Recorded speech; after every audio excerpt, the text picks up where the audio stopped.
কিছুক্ষণ বকবক করি বকবক। কালকে একটা ভিডিও করছিলাম, তার নাম হইল গাজার পরাজয়।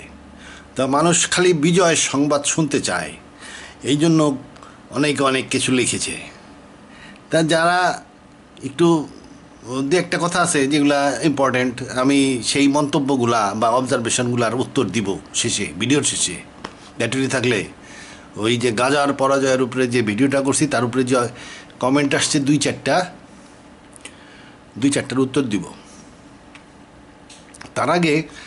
তারও আগে একটা ভিডিও করছিলাম যুদ্ধ পরিস্থিতি। ওই যুদ্ধ পরিস্থিতিতে আমি বলছিলাম যে আমি সোনার পাহাড়, জুলকার নাইন আর হইল বিস্ট অফ দ্য আর্থ এই সম্বন্ধে আলোচনা করব একটু। কারণ যুদ্ধ, এই যে গাজার যে যুদ্ধ, এই যুদ্ধটা কিন্তু আমার কাছে মনে হয় বা অনেকের কাছেই মনে হচ্ছে যে এইটাই তৃতীয় মহাযুদ্ধের সূত্রপাত, এবং এইটাই আলটিমেটলি যায় তৃতীয় মহাযুদ্ধে রূপান্তরিত হবে। এবং এই মহাযুদ্ধের শেষের দিকেই ইমাম মেহেদি চলে আসবে, তারপরে অ্যান্টিখ্রাইস্ট আসবে, তারপরে অ্যান্টিখ্রাইস্ট প্রকাশিত হয়ে যাবে ইমাম মেহেদির যুদ্ধের চাপে, তারপরে ঈসা নবী আসবে। তো যাই হোক, এই জন্য প্রফেসি রিলেটেড দু একটা ভিডিও মাথার মধ্যে আসে, ঘোরাফেরা করে, এই জন্য একটু বকবক করি। আচ্ছা, এগুলো কিন্তু বকবকই, এগুলো ইম্পর্টেন্ট কিছু না, ভুল ত্রুটি হইতে পারে, কারণ এটা বকবক করলে তো মানুষের ভুল হবেই। আচ্ছা, তবে এই প্রথমে আলোচনা করবো হলো সোনার পাহাড়। এখন হয়েছে কি, ভবিষ্যৎবাণী সম্বন্ধে আমি বেশ কয়েকটা ভিডিও করছি। হ্যাঁ, ভবিষ্যৎবাণী সম্বন্ধে বেশ কয়েকটা ভিডিও করছি, এবং সব ক্ষেত্রেই কী বেরিল,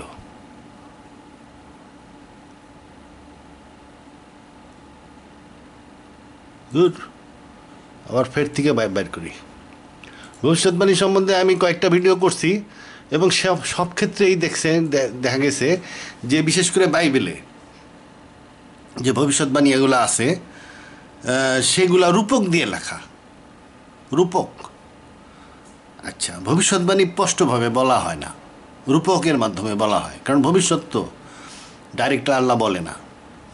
আবার কোরআন শরীফে যে ভবিষ্যৎবাণী আছে, যেমন জুলকার নাইনের ভবিষ্যৎবাণী, ওটাও কিন্তু রূপক। জুলকার নাইন মানে দুই সিঙ্গালা, আসলে ওইটাকে আপনি চিন্তা করে বাইর করতে হবে যে দুই সিঙ্গালা কে ছিল। আচ্ছা, এবং তার কাজটা কি করতেছিল, তার উদ্দেশ্য কী ছিল, এই যে হাঁটাহাঁটি করছে কী কারণে হাঁটাহাঁটি করছে, তাহলে পর্বত কোনটা, চীনের প্রাচীর কোনটা, চীনের প্রাচীর বাইর করতে পারলে বুঝতে পারবেন ইয়াজুজ মাজুজ কে। আচ্ছা, তাহলে ওইটাই রূপক দিয়ে লেখা। আবার ভবিষ্যৎবাণী আর একটা আছে দাব্বাতুল আর্দ, এটা কোরআনে উল্লেখ আছে, এটাও রূপক দিয়ে লেখা, মাটির থেকে বেরোবে প্রাণী যেটা কথা বলবে, এটাও রূপক। তাহলে রূপকের ব্যাপারটা বুঝতে গেলে ভবিষ্যৎবাণী রসুলুল্লাহ যেসব হাদিস আসছে, রসুলুল্লাহর হাদিসে কিছু রসুলুল্লাহ হাদিস সাল্লাল্লাহু আলাইহি ওয়াসাল্লাম ওনার হাদিসে কিছু আছে রূপক। মনে করেন জিবরাইল একটা তথ্য নিয়ে আসছে, ওটা কোরআনের আয়াত না, কোরআন না, মানে জিবরাইল একটা তথ্য তাকে জানাচ্ছে, সেই তথ্যটা জিবরাইল রূপকের মাধ্যমেই জানাবে, কারণ জিবরাইলও জানে রূপকের মাধ্যমে, স্পষ্ট ভবিষ্যৎ সে জানে না হয়তো। আচ্ছা, তাইলে রসুলের ভবিষ্যৎবাণীর মধ্যে রূপক আছে, যেমন দাব্বাতুল আর্দ সম্বন্ধে রসুলুল্লাহ যে ভবিষ্যৎবাণীটা করছেন সেটা সম্ভবত রূপক। আমি রূপকের ব্যাপারটা আগে বলে নিই। আগে দেখেন যে রসুলুল্লাহর সোনার পাহাড় সম্বন্ধে যে কথাটা বলছে, এটা কি সত্যি ইউফ্রেটিস ফোরাত নদীর নিচের থেকে সোনার পাহাড় বেরিয়ে আসবে, নাকি অন্য কিছু?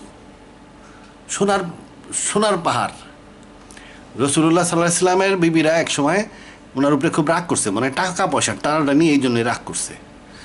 তখন তাদেরকে বলা হলো, যদি তোমরা চাও তালাক নিয়ে চলে যাও, এই ধরনের কথা, পুরো হাদিস জানি না, মনে নাই, আর যদি পরকাল চাও তাহলে আমার সাথে থাকো, এবং আমাকে দেওয়া ওইসব কথা বাদ দেন, ওগুলো আমার মনে নেই। তবা রসুলুল্লাহ বিবিদেরকে দেখাইলেন যে দেখো আমারে দেওয়া হয়েছে সম্পদ, মাটির নিচে তাকাও, মাটির দিকে তাকায় দেখা গেল যে সোনা প্রবাহিত হয়ে যাচ্ছে। তা রসুলুল্লাহর বিবিদেরকে রসুলুল্লাহ কি দেখাইলেন? প্রবাহিত সোনা। তাহলে এই প্রবাহিত সোনা আবার কি জিনিস? যে সোনা গড়ায় যায়, সোনা তো সলিড জিনিস, কিন্তু ওই হাদিসে স্পষ্ট লেখা আছে যে রসুলুল্লাহর বিবিরা মাটির দিকে তাকায় দেখছেন যে সোনা প্রবাহিত হয়ে যাচ্ছে। আচ্ছা, আর একটা কথা হলো, এখন আমরা সোনার ব্যাপারে আর একটা হাদিস জানি কি, ফোরাত নদীর তল থেকে সোনার পাহাড় বেরোবে। এই সোনার পাহাড় কি? এখন এই সোনার পাহাড় কি সলিড সোনার পাহাড়? ওর নিচে অত সোনার নাই, ওগুলো থাকলে এতদিন ওরা বাইরে নালে দিত, খনি খুই দেয়া মুই দেয়া পানি সেই সে দেখতেন যে সোনার পাহাড় বাইরে করে দিচ্ছে মানুষে। ও সোনার পাহাড় মানে কি? আমি এটা সম্ভবত তেলের কথা বোঝাচ্ছে, জিনিসটা আমি দেখাচ্ছি। এই যে ফোরাত নদীটা দেখেন, এই যে এই যে দেখেন ফোরাত নদী, এই যে ফোরাত নদী লাল দিয়ে আমি একে দেখাইছি। নদী সাধারণত নীল দিয়ে আঁকতে হয়, কিন্তু আমি এখানে লাল দিয়ে একে দেখাইছি। যে ফোরাত নদী দেখেন যাইতেছে, এই যে যায় গালফে যায় পড়ছে, পার্সিয়ান গালফে যায় পড়ছে। এই ফোরাত নদীর পাশ দিয়ে দেখেন এই যে সবুজ দাগগুলা দেখতেছেন, সবুজ দাগ, এই সবুজ দাগগুলো হইতেছে তেলের খনি বা রিজার্ভ তেলের খনি।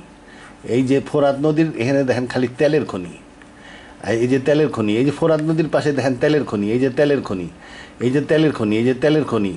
তারপরে এই যে এখান দিয়ে এই যে ফোরাত নদী আসছে, এই যে বসরা এখান দিয়ে খালি তেলের খনি, কিছু তেলের খনি কুয়েতের মধ্যে যাওয়া পড়ছে এই এলাকায় ফোরাত নদী। তাহলে পুরা ফোরাত নদী বরাবর খালি তেলের খনি। কে ইউফ্রেটিসের পাশে দুই একটা তেলের খনি থাকা পারলো না? একটা তেলের খনিও নাই। ইউফ্রেটিসের পাশ দিয়ে তো তেলের খনি আছে, এটা হলো টাইগ্রিসের পাশে কোনো তেলের খনি নাই। দেখেন একটা সবুজ দাগও এই টাইগ্রিসের পাশ দিয়ে নাই। এই সিরিয়া বেটা না খায় থাকে, ওর তেলের খনি নাই।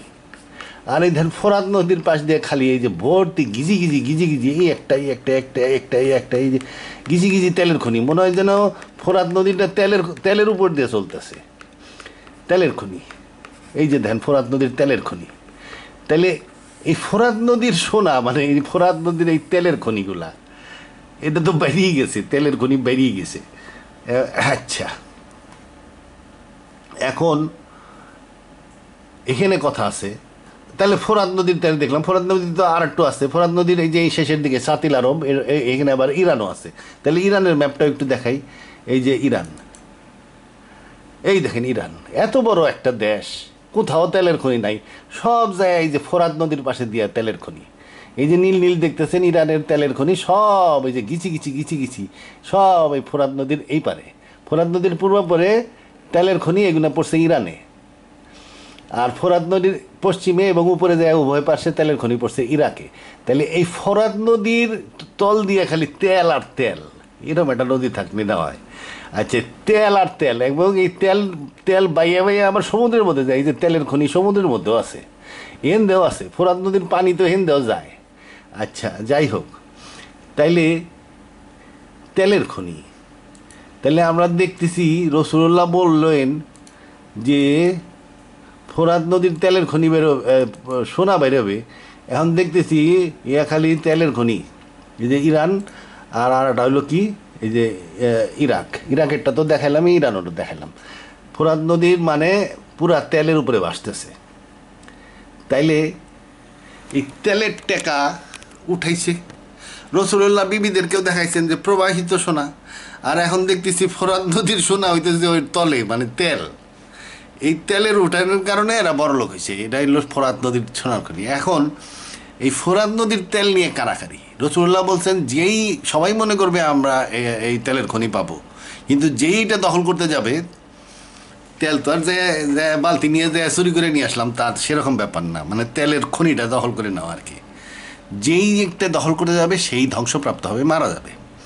তার মানে কি, এটা তো ইরাকের সম্পত্তি, আর ইরানে যেটা পড়ছে ইরানের সম্পত্তি, ইরানিরা নিলে অসুবিধা নাই, ইরাকের লোক নিলে অসুবিধা নাই। বাইরের কেউ যদি এসে ওইটা দখল করতে চায় তারা ধ্বংসপ্রাপ্ত হবে। বাইরের কোনো লোক এসে যদি ওই তেলের খনির টাকা যদি নিতে চায় তখন তারা ধ্বংসপ্রাপ্ত হবে। এটা হাদিস মানে কি? তখন হাদিসে কি বলছে? ফোরাত নদীর সোনার খনি বেরোবে, সোনার খনি হলো তেল, ইয়া বেরিয়েছে। এরপরে কি বলছে? যে এইটা নিতে আসবে সে ধ্বংসপ্রাপ্ত হয়ে যাবে। তা সেই বড় যুদ্ধটা এখনও হয় নাই। হয়তো রাশিয়া আসবে এক সময়, যে ফোরাত নদীর 2 মুঠ দেখালি তেল, এই ফোরাত নদীর এলাকাটা দখল করে ফেলাই। ইরান, এই চায়না আসবে, ইন্ডিয়া আসবে, রাশিয়া আসবে, সব দেশে তো একসাথে হামলা করবে ফোরাত নদীর তেলের খনি দখল করার জন্য। তখন সবাই যুদ্ধ করে মারা যাবে। এটাও হইতে পারে। আবার আমেরিকা হয়তো এসে গেছিল, কিন্তু আমেরিকানরা আবার ইহুদি বুদ্ধি, তো ইহুদিদের বুদ্ধি দেয়, আমেরিকা চলে ইহুদি বুদ্ধিতে। ইহুদিরা আগে কই দিছে ফোরাত নদীর সোনার খনি মানে কিন্তু তেলের খনি, ফোরাত নদীর সোনার খনি তেলের খনি, এখন সাদ্দাম রে মারক, কিন্তু খবরদার তেলে হাত দিও না। এই জন্য আমেরিকা ইরাকের তেলে হাত দেয় নাই, তবে এখন আবার কিছু কিছু হাত দিতেছে সিরিয়ার তেলে। ফোরাত নদীর তেলে ওরা হাত দেয় নাই, সিরিয়ার তেলে যায় ওরা তেলের খনি কিছু দখল করে টাকা পয়সা উঠে কয় যে আমরা এটা গদিতেছি, কুর্দি গদেই, আসলে নিজেরাও নেয়। আচ্ছা যাই হোক, আমেরিকা অনেক বড় দেশ, অনেক বড় লোক দেশ, তেলের খনিতে কিছু যায় আসে না। যাই হোক, ওটা বাদ দিলাম। তাহলে বিষয়টা কি? রূপক বলছে সোনার খনি, আসলে দেখা ফোরাত নদীর তল দিয়ে দেখা যাইতেছে খালি তেলের খনি। ফোরাত নদীর ম্যাপে দেখাইলাম আপনাদের, ভর্তি খালি তেলের খনি। এখন এই যে আবার দেখাই, এই যে অনেকে খেয়াল করে দেখেন নাই, এই যে দেখেন, এই যে ফোরাত নদী, এই যে সবুজ গুণা হলো তেল, এই দেখেন খালি তেল, মনে হয় যে নদীর নিচ দিয়ে আর একটা তেলের নদী প্রবাহিত হইতেছে। এই যে তেল তেল তেল, তারপরে এই যে তেল, এই যে বসরা তেল তেল, এই তেল আবার এই যে কিছু আবার ফোরাত নদীর তেল আবার এমুরাও পড়ছে, নদীর এমুরা তেলের খনিগুলো দেখতে হলে আপনার আবার ইরানের ম্যাপটা দেখতে হবে। এই যে ইরানি অংশের কোনে গেল, দূর এটা বাইর করবে যায়, আটা বাইরে যায়। এই যে ইরানির অংশের তেল তেল, এই যে সবুজ তেল তেল, এই যে গাল্ফ, পার্সিয়ান গাল্ফ, এখানতেও তেলের খনি আছে সমুদ্রের মধ্যে। তার মানে কি, ফোরাত নদী মানে তেলের উপর দিয়ে পানির নদী, তল দিয়ে তেলের নদী। তা এই তেলের নদী, এইটাই রসুল্লাহ সম্ভবত বলছে যে ফোরাত নদীর নিচে তেলের খনি বেরোবে, যে নিতে আসবে, মানে আমেরিকা যদি নিতে আসে। রসুল্লাহ সাল্লাহ সাল্লাম তো মুসলমানকে কথা কিন্তু এখানে কয় নাই। ইরাক তো নিবে, ইরাকের মাল ইরাক নিবে, ইরাক বড় লোক হবে, অসুবিধা নাই। কুয়েত বড় লোক হবে, কোনো অসুবিধা নাই। ইরান বড় লোক হবে, কোনো অসুবিধা নাই। মাইনসে যদি নিতে আসে, মানে আমেরিকা নিতে আসলো, কিংবা বড় তৃতীয় বিশ্বযুদ্ধ লেগে গেল, তখন চীন, রাশিয়া, আমেরিকা সবাই মনে করলো যুদ্ধ করার জন্য বিপুল পরিমাণ তেল দরকার, আগে তেলের খনিগুলা দখল করি। তখন রাশিয়া, চীন, আমেরিকা, ইন্ডিয়া সব আইসা ফোরাত নদী এলাকা দখল করার চেষ্টা করতে লাগলো। যারাই আসবে তারাই ধ্বংসপ্রাপ্ত হবে, এইটা হলো হাদিস সম্ভবত। আচ্ছা, তাহলে রূপক দিয়ে বোঝানো হয় ভবিষ্যৎ আপনার স্পষ্ট আল্লাহ বলে দিবে না। সেরকম জুলকারনাইন মানে দুই সিংহালা মানে কি? আমরা বাইবেলে অনেক ভবিষ্যৎবাণী আমি আলোচনা করছি। বাইবেলের ভবিষ্যৎবাণীতে দেখা যায় যে দুই সিংহালা মানে হইতেছে দুই সিং, মানে দুই জাতির নেতাকে দুই সিং, মানে 10 সিং মানে কি? ইউরোপিয়ান ইউনিয়ন বা রোমান এম্পায়ার। কারণ ইউরোপে মূল জাতি 10টা, ওই যে বাভারিয়া, আলামান্নি, এইগুলা, ফ্রাঙ্ক, বুরগেন্ডি, বিভিন্ন রকম 10টা মূল জাতের মাধ্যমে পুরা ইউরোপ গঠিত। দেশ অনেকগুলো হইতে পারে, কিন্তু মূল জাত 10টা।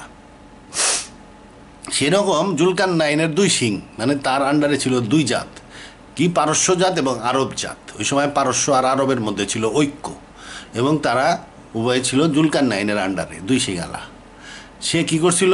পূর্ব দিক দখল করে ফেলছে, পশ্চিম দিক দখল করে ফেলছে, একদম আফ্রিকা পর্যন্ত দখল করে ফেলছে, একদম ইউরোপের গ্রিক দিক দখল করে ফেলছিল, উত্তর দিক রাশিয়া দখল করছে, দক্ষিণ দিক দখল করছে, পূর্ব দিক দখল করতে পারে নাই। এই পূর্ব দিক দখল করতে পারে নাই কেন? এটা হিমালয় পর্বতমালার কারণে। কারণ জুলকারনাইন ছিল পারস্যের রাজা। এই পারস্যের রাজা, সে পূর্ব দিকে, পারস্যের পূর্ব দিক মানে আফগানিস্তান, পারস্য, তারপরে আফগানিস্তান, তারপরে হইল হিমালয় পর্বতমালা, পামির মাল। এই যে ম্যাপে দেখাই, এই দেখেন, এই যে পারস্যের রাজা এখানে বসে রয়েছে, পুরা দুনিয়ার সব দখল করে ফেলছে, খালি পূর্ব দিক দখল করতে পারে নাই। এই পূর্ব দিক দখল করার জন্য সে রাস্তা খুঁজতেছিল। পূর্ব দিক দখল করতে পারে নাই কারণ যাতায়াত ছিল না। এই এলাকায় যাতায়াত, তখনও সিল্ক রুট চালু হয় না, যাতায়াত ছিল না। এই যে হিমালয় পর্বতমালা পুরা এই পর্যন্ত, এই যে পর্যন্ত হিমালয় পর্বতমালা, তারপরে হিমালয় পর্বতমালা গুইরা এইদিকে নামছে, এটা হলো চিটাং হিল ট্রাক্স, চিটাংয়ের পর্বতমালা। তার মানে কি, এখান দিয়ে আপনি পর্বতমালা পার হয়ে আর্মেনিয়া বড় সৈন্যবাহিনী নিয়ে চীনে যাইতে পারবেন না। খালি এমুরা পার হইলেই তো হবে না, যে তিব্বতের পাহাড়গুলো অনেক, আপনি চীনের মেইনল্যান্ড এই জায়গায় আপনি চীন দখল করতে হলে আপনি বিশাল পর্বত শ্রেণী পার হয়ে যাইতে হবে। এটা সম্ভব না, হিমালয় পর্বতমালা পার হয়ে যাওয়া। তারপরে এই দিক দিয়েও যাওয়া যায় না। এই যে চিটাং হিল ট্রাক্স, এটা যদিও পাহাড়গুলো একটু নিচু, কিন্তু পুরা জঙ্গল জঙ্গল ঘাস, সেনাবাহিনী মানে উট ঘোড়া তাঁবু রসদ নিয়ে বিরাট বাহিনী পার করা সম্ভব না। দু একজন লোক হাইটে হইতে হয়তো পার হইতে পারে। এই যে চিটাং পর্বতমালা, হিমালয় পর্বতমালা, পামির, তারপরে হলো তিয়েনশান পর্বতমালা, তারপরে আলতাই পর্বতমালা, একদম পুরাটা পর্বত দিয়ে ঘেরা চায়নার সিল্ক রুট চালু হয়েছে হলো জুলকারনাইনের পরে।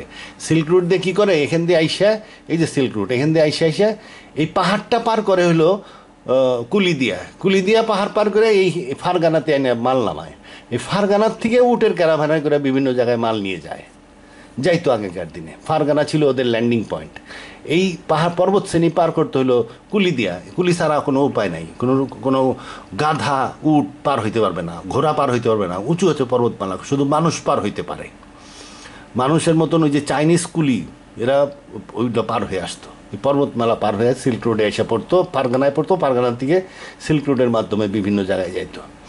তাহলে এই এলাকার সাথে দখল করতে পারে না। এই জন্য কী করছে, জুলকারনাইন আসছে, আল্লাহ বলছে যে, কোরআনে বলছে কি, সে গেল সূর্যাস্তলের স্থানে, এবং চোখে দেখলো যে সূর্য ঘোলা পানিতে ডুবতেছে। তাহলে সে সূর্যাস্তলের স্থানে গেল মানে কি, সে একটা সি বিচে গেল, যে সি বিচে দেখা গেল যে সূর্য ঘোলা পানিতে ডুবে। এইরকম ঘোলা পানির সি বিচ শুধু বাংলাদেশে আছে।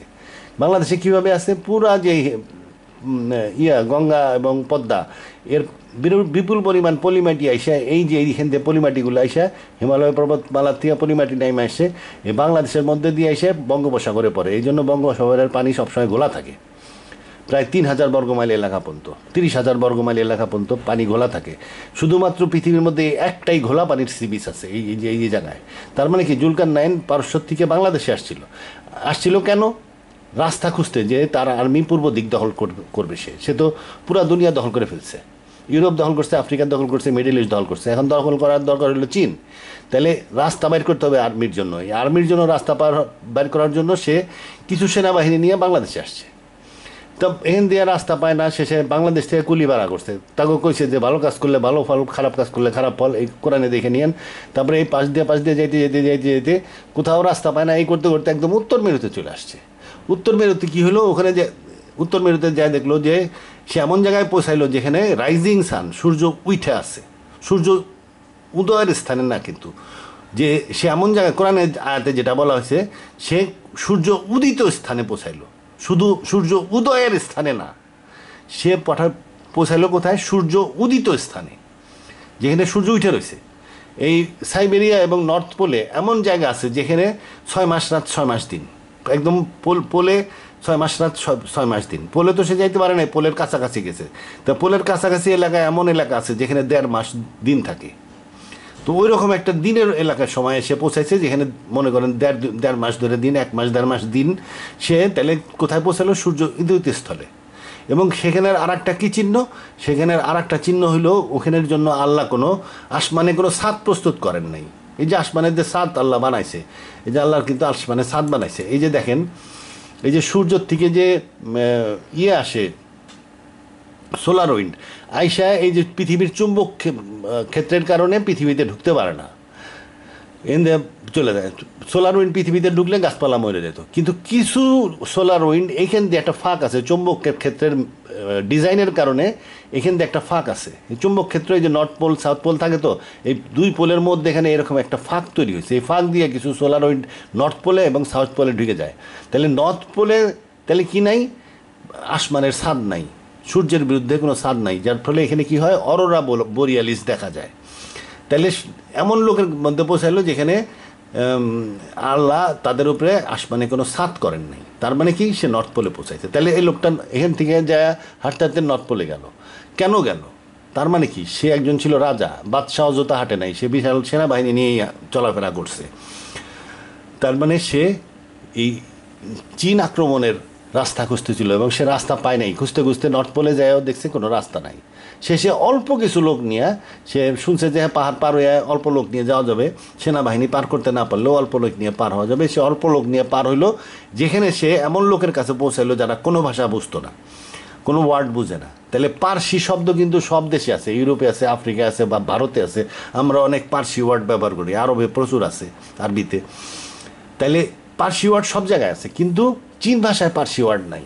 তার মানে সে চাইনিজদের কাছে পৌঁছাইলো, এবং চাইনিজরা বললো যে ইয়াজুজ মাজুজ আমাদেরকে গোলমাল করে, আপনি আমাদের একটা ওয়াল বানায় দেন।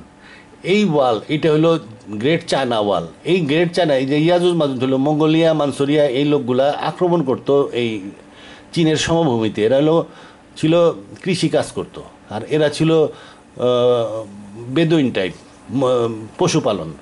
এরা মাঝে মাঝে আক্রমণ করে এদেরকে ক্ষয়ক্ষতি করতো, এদের ধান পান কাটিয়ে নিয়ে যেত। এই জন্য সিল্ক, এই 4000 মাইল লম্বা যে এখন যে ওয়ালটা আছে, গ্রেট চায়না ওয়াল, তার প্রাচীনতম অংশ সে তৈরি করছিল, জুলকারনাইন। এবং প্রাচীনতম অংশ তৈরি করার ফলে কি হলো, কি এই যারা নাকি অল্প ঘোড় সওয়ার নিয়ে এসে এই এলাকায় এসে চুরি ডাকাতি করতো, তারা আসা বন্ধ হয়ে গেল।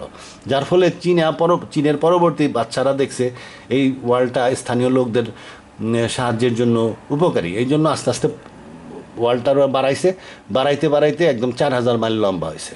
কিন্তু প্রাচীনতম অংশ ওই যখন নাকি জীবিত ছিল, জুলকারনাইন জীবিত ছিল 524 বিসিতে, ওই সময় তৈরি হয়েছে। একই সময়, টাইম লাইন দেখেন, একই সময় প্রাচীনতম অংশ তৈরি হয়েছে। তাহলে এই ওয়ালের কারণে কি হলো, মঙ্গোলিয়া মানসুরিয়া আলাদা হয়ে গেল চায়নার থেকে। আর মঙ্গোলিয়া মানসুরিয়া, তাহলে গগ মেগগকে, ইয়াজুজ মাজুজ, চীনের লোক শান্তিপ্রিয়, এরা যুদ্ধবাজ না। কিন্তু এরা যদি এই মঙ্গোলিয়া মানসুরিয়া যদি চীন দখল করে নেয়, কিংবা জাপান যদি চীন দখল করে নেয়, তাহলে এরা এদের রিসোর্স, লোকজন ব্যবহার করে বিশ্ব দখল করার ক্ষমতা রাখে। এই জন্য এই ওয়ালের কারণে হয়েছে কি, এরা আলাদা জাতি হয়ে গেছে, ভাষা আলাদা হয়ে গেছে, ধর্মীয় চেতনা আলাদা হয়ে গেছে, লোক আলাদা হয়ে গেছে, যার ফলে এরা আলাদা হয়ে গেছে। কিন্তু যদি এরা এই এলাকা দখল করে, তখন এরা ইয়াজুজ মাজুজ হয়ে যায়। এই যে মঙ্গোলিয়ার চেঙ্গিস খান এই এলাকা দখল করলো, যার ফলে বিরাট শক্তিশালী হয়ে গেল। এবং এই চেঙ্গিস খানের বাহিনীকে কিন্তু ইয়াজুজ মাজুজি বলা হতো। তারা পাহাড় পার হয়ে আসলো, আইসা মুসলমানদের অনেক ক্ষতি করছে। সেকেন্ড ওয়ার্ল্ড ওয়ারের সময় জাপান চেষ্টা করতেছিল চায়না দখল করতে। চায়না দখল হয়ে গেলেই সে বুঝছিল যে চায়নার মাধ্যমে আমি দুনিয়া দখল করব। তাহলে এই পাহাড়টা, তাহলে এই ওয়ালটা কী কারণে এদের মধ্যে বিভেদ তৈরি করে রাখছে, যারা এরা একত্রিত হইতে না পারে। একত্রিত না হইলে এই ফোর্সটা দুনিয়া দখল করবে না। যেদিন এই ওয়াল ভেঙে যাবে, তখন এরা একত্রিত হয়ে যাবে এবং এদের সম্মিলিত শক্তি পুরা দুনিয়া দখল করে নেবে। এইটাই হলো ইয়াজুজ মাজুজের আক্রমণ। তাহলে এগুলো দেখেন দিয়ে বোঝানো হয়েছে, উপমা দিয়া। তো এখন উপমা দিয়া বোঝানোর বিষয়টা আমি আলোচনা করলাম। সোনার পাহাড়, জুলকারনাইন, মেইন জিনিস হলো আলোচনা করার ছিল হলো দাব্বাতুল আর্থ। এখন দাব্বাতুল আর্থের, কারণ এইটাই হলো রিসেন্ট আলোচনা, দাব্বাতুল আর্থের উপরেই করব। কারণ হলো রিসেন্ট এখনও যে ইহুদিরা জিতে দিতেছে, এরপরে ইহুদিদেরকে এখান থেকে তো হারানো যাবে না। ওরা আসছে ঈসা নবীর জন্য, ঈসা নবী যেন আইসা ইহুদিদেরকে ঠিক মতন আবার পায়, এই জন্যই আসছে। এখন ওদেরকে খেদানো যাবে না, ওরা জিততেই থাকবে যতক্ষণ পর্যন্ত ইহুদি না আসে, ওই ঈসা আলাইহিস সালাম না আসে। ঈসা আলাইহিস সালাম আইসা ওদেরকে ডিফিট দিবে আর কি। এমনকি ইমাম মেহেদিও ওদের সাথে, ইহুদিদের সাথে যুদ্ধ করবে না। ইহুদিদেরকে যখন এসে আক্রমণ করবে ইমাম মেহেদি, তখনই খারে দজ্জাল প্রকাশিত হয়ে যাবে। রাসূলুল্লাহ বলছেন যে তোমরা কি এমন কোনো শহর জানো যে শহরের এক পাশে মরুভূমি, এক পাশে সমুদ্র? তোর লোকজন, তখনকার দিনের লোকজন মনে করছিল এটা কুস্তুনতুনিয়া। তখন বললো হ্যাঁ চিনি, এটা কনস্টান্টিনোপল।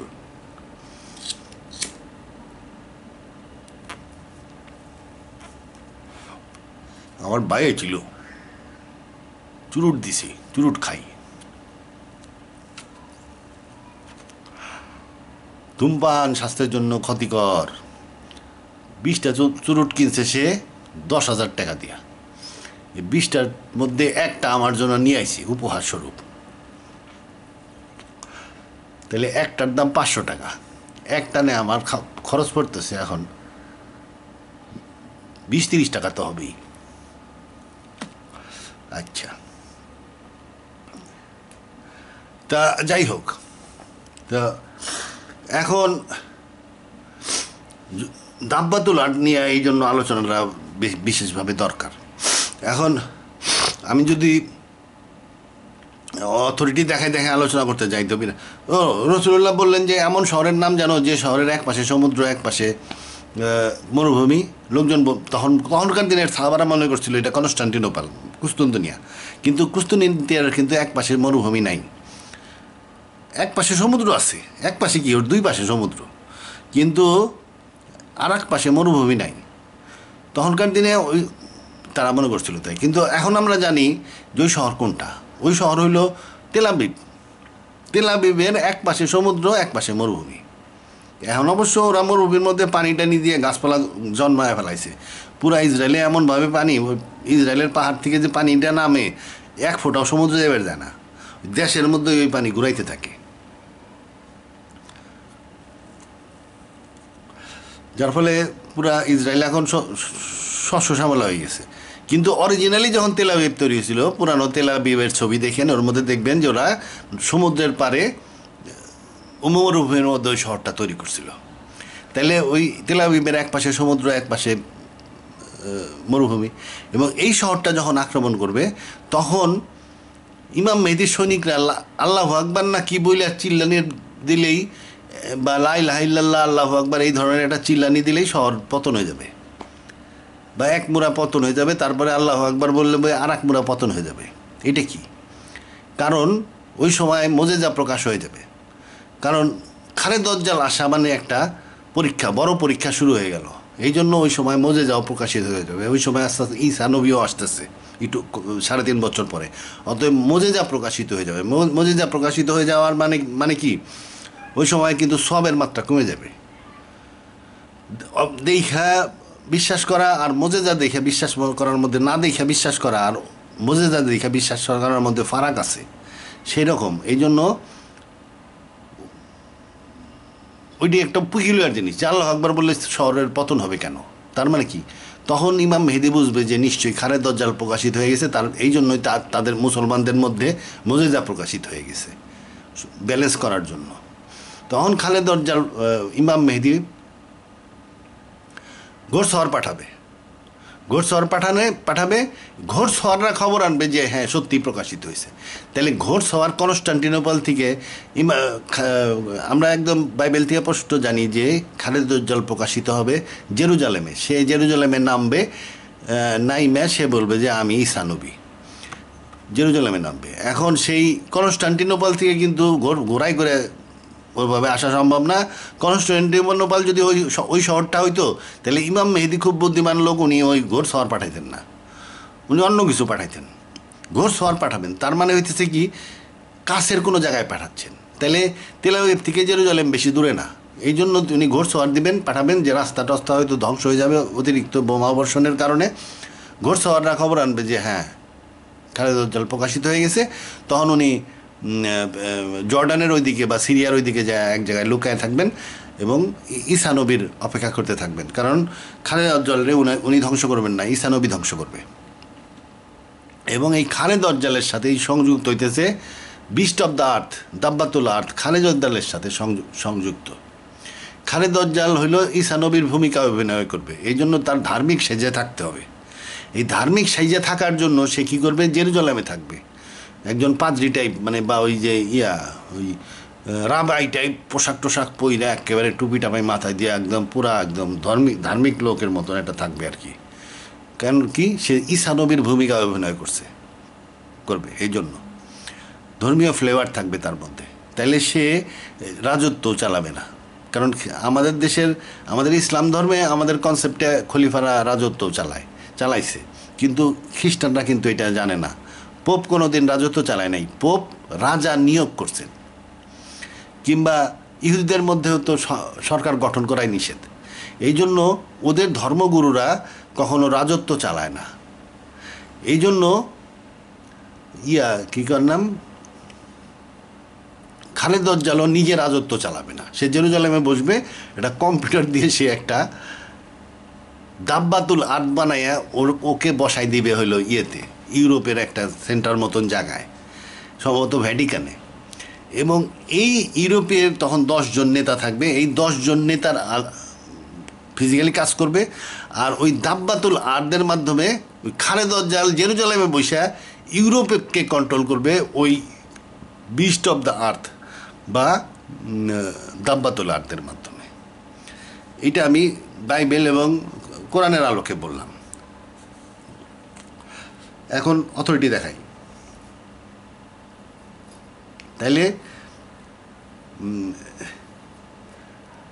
তাইলে আমরা বুঝলাম কি, খালেদ-উজ-জাল হইতেছে খালেদ-উজ-জালের বা অ্যান্টিক্রাইস্ট বা খালেদ-উজ-জালের ইনস্ট্রুমেন্ট হইতেছে দাব্বাতুল আর্থ। এই দাব্বাতুল আর্থের মাধ্যমে সে ইউরোপ শাসন করবে। তাইলে এই দাব্বাতুল আর্থটা কি? এই দাব্বাতুল আর্থটা মনে হয় এআই, আর্টিফিশিয়াল ইন্টেলিজেন্স। কেন? এটা আমি আয়াতে দেখাচ্ছি। এখন দাব্বাতুল আর্থ সম্বন্ধে কিছু হাদিস আছে। এই হাদিসটা হলো কি, হাদিসের মধ্যে ইম্পর্টেন্ট জিনিস হলো যে আবু হুরায়রা বলছেন যে দ্য বিস্ট দাব্বাতুল earth will emerge from the earth, মাটির থেকে একটা পশু বেরোবে। It will be have a staff of Musa, মুসার লাঠি থাকবে তার কাছে, মুসার লাঠি থাকবে, সুলাইমানের আংটি থাকবে, রিং অফ সুলাইমান, সুলাইমানের আংটি থাকবে। তাহলে মুসার লাঠি আর সুলাইমানের আংটি, এটা দেখি সুলাইমানের আংটি মানে বড় লোক হওয়ার জিনিস, আর মুসার লাঠি মানে আইন কানুন মাইনা চল, নাইলে কিন্তু দিওয়ানি আর বাড়ি। এই হলো মুসার লাঠি আর কি। It will strike the nose of the believer, বিশ্বাসীদের নাকে সে মুসার লাঠি দিয়ে বাড়ি দিবে। বিশ্বাসীদের মানে মুসলমানদের নাকের মধ্যে মুসার লাঠি দিয়ে বাড়ি দিবে। মানে মুসার লাঠি দিয়ে বাড়ি দেওয়া মানে কি, আইন কানুন মাইনা চল, নাইলে মুশকিল আছে।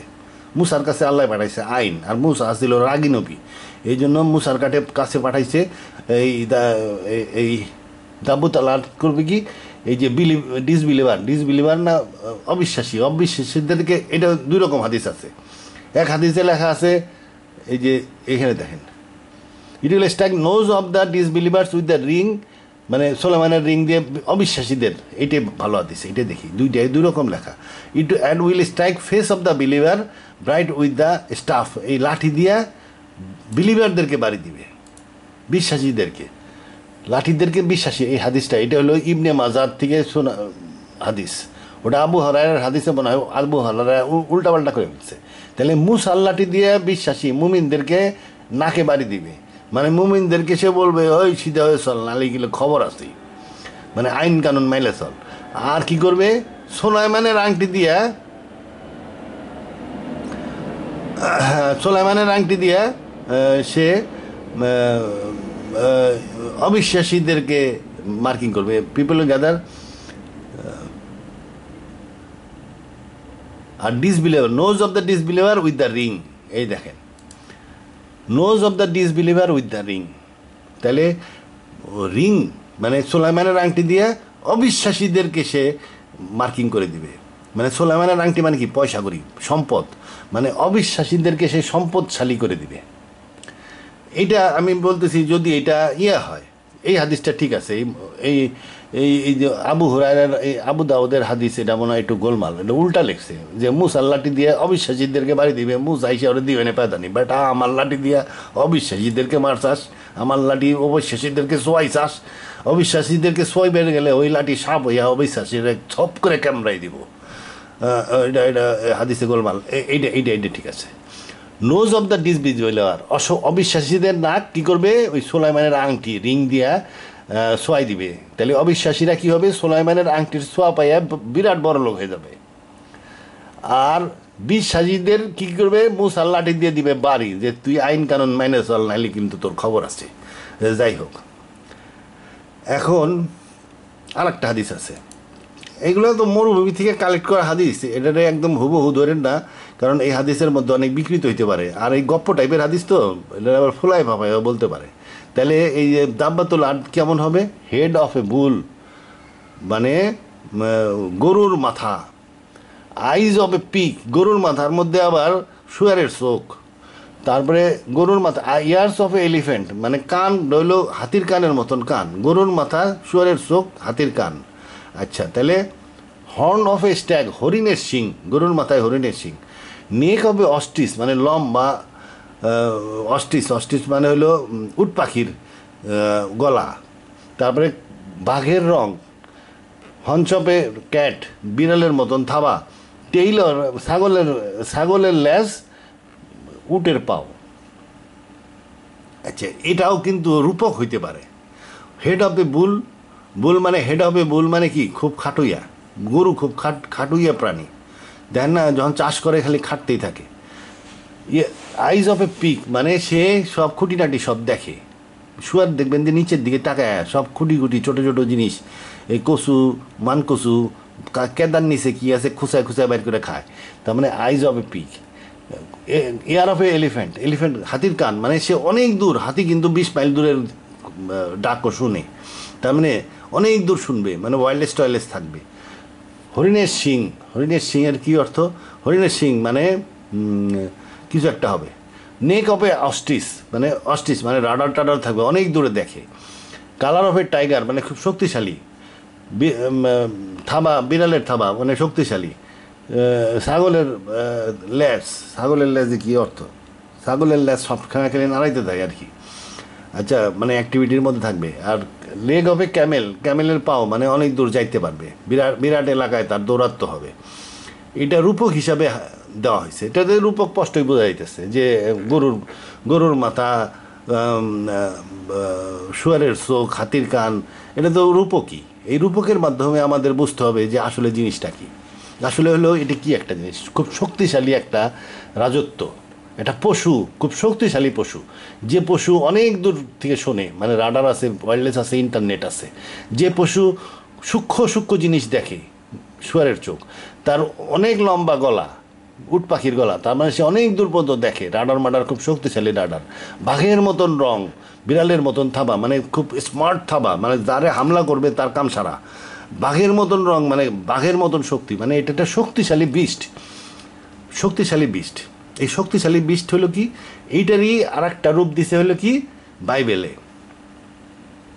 বাইবেলে এটা আর একটা কি, I saw the beast coming out from the sea 10 horns মানে 10 শিং এবং 7 মাথা, এবং ক্রাউন অফ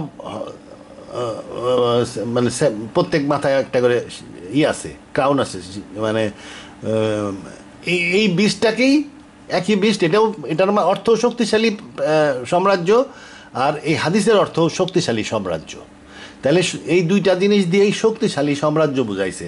এখন ঈসা নবী এইভাবে বুঝাইছে যে 7 মাথা 10 শিং, আর রসুল্লাহ আরবের লোকদেরকে ওইভাবে বুঝাইছে। কিন্তু আসল কথা হইতেছে কি, শক্তিশালী একটা প্রাণী। এই শক্তিশালী প্রাণীর কন্ট্রোলটা কি হবে? কন্ট্রোলটা হবে এরকম, then I saw another beast coming out of the earth, মাটির থেকে উঠে আসলো একটা প্রাণী, আর একটা বিস্ট। ওইটা তো সাম্রাজ্য, এই যে এটা সাম্রাজ্য, 10 মাথা 7 মাথা 10 শিং, এটা একটা সাম্রাজ্য, মানে ইউরোপিয়ান ইউনিয়ন যেটা, বা রোমান এম্পায়ার। আচ্ছা, রোমান এম্পায়ার কিন্তু তখন বাইজেন্টাইন এম্পায়ারের জায়গায় উঠবে, মানে ওই কনস্টান্টিনোপল খ্রিস্টানরা দখল করে নেবে। কারণ এখানে লেখা আছে এই যে one of the heads of the beast seem to have had a fatal wound, বড় ধরনের আঘাতপাত্র হইতেছিল। 7 মাথা মানে হলো 7 বারের উত্থান। তাহলে রোম সাম্রাজ্যের যে ইটালিয়ান রোম সাম্রাজ্যের কিন্তু আঘাতপ্রাপ্ত হয় নাই, আঘাতপ্রাপ্ত হয়েছিল কি বাইজেন্টাইন, কনস্টান্টিনোপলে যে রোম সম্রাট ছিল রোমান বাইজেন্টাইন এম্পায়ার, সে ধ্বংসপ্রাপ্ত হয়েছিল কার মাধ্যমে? খালিদ বিন ওয়ালিদের মাধ্যমে ধ্বংসপ্রাপ্ত হয়েছিল। এটাও আর এক জায়গায় লেখা আছে যে সোর্ড তাকে ধ্বংস করছিল। খালিদ বিন ওয়ালিদের উপাধি হইতেছে সাইফুল্লাহ, আল্লাহর তরবারি। তা বাইবেলে এটা উল্লেখ আছে যে সোর্ড তাকে আহত করছিল। তাহলে এই যে আহত হয়েছিল যে বাইজেন্টাইন এম্পায়ার, তার রাজধানী ছিল টার্কির কনস্টান্টিনোপলে। সেও ভালো হয়ে যাবে, মানে কনস্টান্টিনোপল ইউরোপিয়ানরা দখল করে নেবে, বিরাট এক সাম্রাজ্য হবে। এই সাম্রাজ্যের মধ্যেই জায়গায় উঠবে কি, মাটির থেকে একটা জন্তু। এই মাটির জন্তু but he spoke like a dragon. এই কথা বলাটা এখানে ইম্পর্টেন্ট। ড্রাগনের মতন, শয়তানের মতন কথা বলে, মাটির জন্তু শয়তানের মতন কথা বলে। এই মাটির জন্তুটা কি? এই মাটির জন্তুটা আমার কাছে মনে হয় এটা হইতেছে, মাটি মানে কি, মাটি কিসের তৈরি? মূল জিনিস হলো সিলিকন। সিলিকন দিয়ে কি তৈরি হয়? এই যে আমাদের কম্পিউটারে যে সব ট্রানজিস্টার ম্যানজিস্টার আছে সব সিলিকনের। এই যে তার, এই যে ফাইবার অপটিক্স, তার দিয়ে যে যোগাযোগ করতেছে আজকাল, ফাইবার অপটিক্স কি? এটা সিলিকন। ভিতরে যে ট্রানজিস্টার ম্যানজিস্টার চিপস মিপস আছে এর মধ্যে বিপুল পরিমাণ সিলিকন আছে। তাহলে এই সিলিকনের জন্তু বা মাটির জন্তু সে কী করে? কথা বলে শয়তানের মতন। আর সে কী কাজ করবে? He will force every one, small and great, rich and poor, free and slave, to receive a mark on his right hand. এখানে ওই হাদিসে বলছে নাকের উপরে বাড়ি দিবে, নাকের উপরে চিহ্ন দিবে, কিন্তু এখানে বলতেছে যে ডাইন হাতে চিহ্ন দিবে, অ্যান্ড অর দ্য ফোরহেড, এবং কপালে চিহ্ন দিবে এই বিস্ট, মানে এই এআই বা কম্পিউটার চিহ্ন দিবে। চিহ্ন দিলে কী হবে? So that no one could buy or sell unless the it had a mark. কেউ কেনা বেচা করতে পারবে না। মানে যখন নাকি এআই সারা দুনিয়ার কন্ট্রোলে স্থাপন করে ফেলবে তখন কাগজের টাকা আর থাকবে না, এটা তখন ইলেকট্রনিক মানি হয়ে যাবে। ইলেকট্রনিক মানি, মোবাইলের মাধ্যমে বাজার করবেন, মোবাইলের মাধ্যমে কিনবেন, মোবাইলের মাধ্যমে ট্রেনের টিকিট কাটবেন। যদি এই সিলের যদি এই যে এই বিস্ট যদি আপনারা পছন্দ না করে, মানে খালেদ দজ্জাল যদি, তো বিস্টের কন্ট্রোল তো করবে খালেদ দজ্জাল, এই খালেদ দজ্জালের যদি আপনাকে অপছন্দ হয় তাহলে সে কম্পিউটার টিপে দিবে, কম্পিউটার টিপে দিলে আপনার সিল যাবে অফ হয়ে, আপনার টাকা আটকায় যাবে, আপনি তার ইচ্ছা ছাড়া। No one could buy or sell unless it had mark. আপনি ওই এআই এর পারমিশন ছাড়া কেনা বেচাও করতে পারবেন না। আচ্ছা, এটা হলো বাইবেলে দাব্বাতুল আর্থ। কোরআনেও এই দাব্বাতুল আর্থ সম্বন্ধে বলা আছে। এই কোরআনের আয়াতটা এখন একটু দেখি, কোরআনে কি বলা হয়েছে। আচ্ছা, কোরআনে আমি এর আগে আলোচনা করছি, এখানে করি নাই। কোরআনে ব্যাপারটা বলা হয়েছে কি, যে প্রথমে আলোচনা করা হয়েছে পাখির কথা, সুলাইমানকে শিক্ষা দেওয়া হয়েছিল, পিঁপড়ার সাথে কথা বলার শিক্ষা দেওয়া হয়েছিল, মানে কি জ্ঞান। তারপরে বলা হয়েছে সুলাইমানরা জিনকে কন্ট্রোল করার বিদ্যা দেওয়া হয়েছিল। ইফরিতটাকে বলল যে আপনি ওঠার আগেই আমি সিংহাসন এনে দিব, মানে কি বাদশাহ সে সিংহাসনে বসছে, মানে সারাদিন রাজকার্য করবেন, বিকালে উনি উঠে চলে যাবেন, মানে একদিনের মধ্যে সে বিলকিসের সিংহাসন আনবার চেয়েছিল, মানে রাজা ওঠার আগে, মানে এই দরবার শেষ হওয়ার আগেই আমি সিংহাসন এনে দেব। তখন আর একজন আসছিল এখানে জ্ঞানী, যার বইয়ের জ্ঞান আছে, সে পীর ঠিক না, বইয়ের জ্ঞান, তাকে এমন জ্ঞান দেওয়া হয়েছে, বইয়ের জ্ঞান। সে বললো চোখের পলকে এনে দিব। তার মানে কি বিলকিসের সিংহাসন চোখের পলকে ম্যাটার ট্রান্সফার করলো আর কি সে। আচ্ছা, এই গল্পটাও এখানে বলছে। তারপরে বলল যে সামুদের কথা, সামুদের উট আল্লাহ পাঠাইছিল কেমনে, পাহাড়ের গুহার থেকে বিকট শব্দের মাধ্যমে বেড়ে আসছিল। তার মানে কি এটা লোহ মাহফুজ থেকে উটকে ইনফরমেশনের আকারে পাঠাই দেওয়া হয়েছে, উটের নফস এবং উটের ম্যাটেরিয়াল। ওই ইনফরমেশন, এই যে আজকাল যে টেলিপ্রিন্টার আছে না, ওই ইনফরমেশন আইসা ওখানে পাহাড়ের গুহাতে সিস্টেম করা ছিল, ওখানে উট তৈরি হয়ে গেছে, জ্যান্ত উট বেরিয়ে আসছে বাচ্চা সহ। তাইলে এই গল্পটা বলছে যে ম্যাটার ট্রান্সফার সম্ভব। তারপরে বলছে চোখের পলকে সম্ভব, আবার ম্যাটার ট্রান্সফার করা সম্ভব। তারপরে বলতেছে যে লুতের গল্প বলছে, সডমে বেড়ে যাবে অনেক। এরপরেই বলছে যে এরপরে তাদের যখন যখন পূর্ণ হবে, তাহলে মানে কি ইহুদিদের ওয়াদা না, ইহুদিদের পরিকল্পনা বা ইহুদিদেরকে যেটা বলা হয়েছে সেটা যখন পূর্ণ হবে, মানে ইহুদিরা আবার যখন ফেরত আসবে, ইহুদিরা ফেরত আসার পরে আমি তাদের মধ্যে তৈরি করব একটা বিস্ট, মাটির থেকে তৈরি করব একটা জন্তু, যেটা এখানে কোরআনে স্পষ্ট বলা হয়েছে যেটা কথা বলবে। তাহলে জন্তু, মাটির জন্তু কথা বলবে। এটা আমরা দেখতেছি কি এআই, এই যে চ্যাট জিপিটি, ওকে যে প্রশ্ন করেন সে প্রশ্নের সাথে সাথে উত্তর এসে যায়, এবং বিশাল রকমের উত্তর, জ্ঞানী উত্তর আসে। মনে হয় যে একদম ইউনিভার্সিটির প্রফেসর সাহেব বসে আছে পিছনে, জ্ঞানী উত্তর আসে। এখন এই জ্ঞানী উত্তর ইচ্ছা করলে ওই চ্যাট জিপিটিকে এমন করা যাইতে পারে যে সে উত্তরটা পইরা শোনাবে, আপনার পড়াও লাগবে না, উত্তরটা আসবে এবং উত্তরটা সে পইরা শোনাবে। তাহলে ওই এটা এআই আরও উন্নত হয়ে যাবে এবং ওই এআই তখন সমস্ত কিছু কন্ট্রোল করতে থাকবে। সে এআইকে ইউরোপিয়ান ইউনিয়ন বা রোমান এম্পায়ারের মধ্যে বসাবে হলো এআই এর মাধ্যমে পুরো ইউরোপ কন্ট্রোল হবে এবং ইউরোপের মাধ্যমে সারা পৃথিবী কন্ট্রোল হবে কি টাকার মাধ্যমে। এমন হাতে এবং কপালে এমন চিহ্ন দিয়ে দিবে যে এইটা না থাকলে আপনার মোবাইলের টাকা বন্ধ হয়ে যাবে, আপনার কোনো কিছু কেনা বেচা করতে পারবেন না। ফলে সমস্ত ক্ষমতা চলে যাবে খালেদ দজ্জালের হাতে। এই খালেদ দজ্জালি সিস্টেমকে ধ্বংস করার জন্য ঈসা আলাইহিস সালাম আসবেন।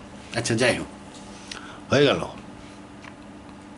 যে কয়টা জিনিস কইছিলাম সেই কয়টা জিনিস সংক্ষেপে বলে দিলাম। বিস্তারিত বলতে গেলে অনেক রেফারেন্স লাগে, সব রেফারেন্স বাইর করে করে একটা ভিডিও করতে গেলে দেখা গেল যে ওইগুলো মানুষ শুনে না কেন, মানে ওইটা বেশি বকবক হয়ে যায়, বেশি টেকনিক্যাল বকবক। এরকম সংক্ষেপে সব কথা বলে দিলেই ভালো। এখন এই যে গাজার পরাজয়, এর উপরে আমার কয়েকটা প্রশ্ন আসছে। আচ্ছা, সেই প্রশ্ন ২ নম্বর সূরার ৬২ ব্যাখ্যা চাই, এটা হলো একটা মন্তব্য।